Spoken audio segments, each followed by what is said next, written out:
তুষ্ট হলে জীবের সকল দুঃখ নিবারণ হয়।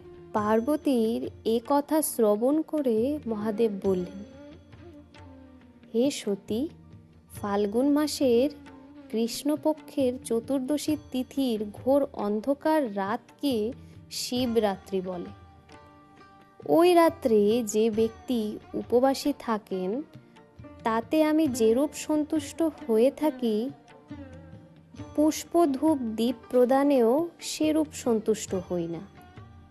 শিবরাত্রির পূর্ব দিবস স্নান ও নিত্যকর্ম সমাপন করে হবিষ্যান্ন গ্রহণ করে অবস্থান করবে। পরে ব্রহ্মচারীর ন্যায় আমার নাম স্মরণ করে শয়ন করবে। পরের দিন প্রাতকালে শয্যা হতে উঠে নিত্যকর্ম সমাধান করে বিল্বপত্র চয়ন করবে। কারণ বিল্বপত্র